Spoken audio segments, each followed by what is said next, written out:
I especially loved Rocky Road ice cream as a kid. In contrast, my mother's favorite was butter pecan. I couldn't get too much Rocky Road. Nevertheless, there were instances when I desired butter pecan.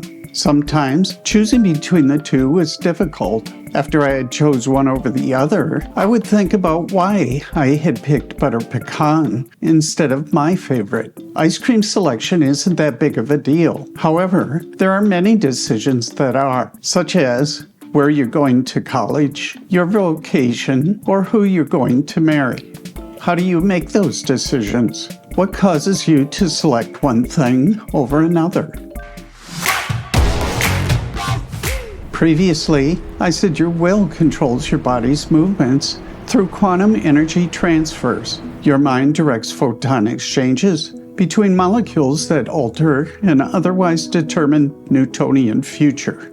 Molecules, somewhat like little pool balls, collide in completely new ways when their energy is changed.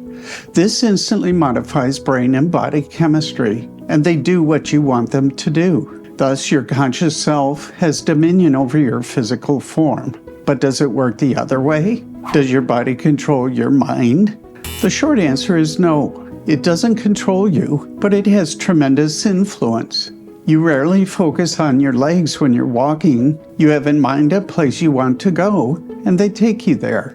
However, on your way to the ice cream shop, there's a puddle. Your eyes see it, and it registers in your brain. Because your mind is in constant association with your brain, a red flag is raised. Do you want to walk through the puddle or around it? Thoughts of Rocky Road are interrupted because the question requires a decision. You really don't want wet shoes, so you think go around it. Immediately photons exchange, molecules behave differently, and your feet step around the puddle. Your body influenced your mind, and it gave commands back. The result is dry shoes instead of wet ones.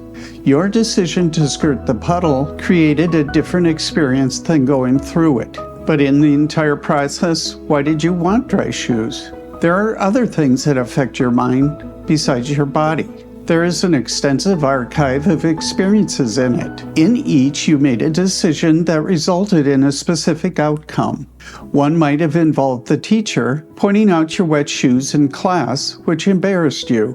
Or in another, your mother gave you a quarter because you kept your feet dry. You are continually making choices that contribute to the accumulation of memories that influence future ones.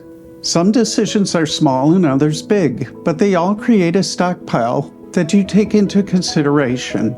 The most noble decision you'll make is placing another person's desires in front of your own. There are times when you have made sacrifices and given away the last piece of cake or your last dollar to someone else. But you first decisions are usually lower priority than me first ones. The awareness of your environment and the experiences archive revolve mostly around me first choices and outcomes. While you have a me first mindset, your creator has an exclusive you first one. He demonstrated that in contrast when he allowed you and me to whip him half to death and hang him on a cross. That's what happens when me first and you first persons run into each other. The selfish person inflicts pain and suffering on the other. Please click the thumbs up icon if you like this video. Also leave your comments and questions below. Until next time, remember, humility, thanks, and joy.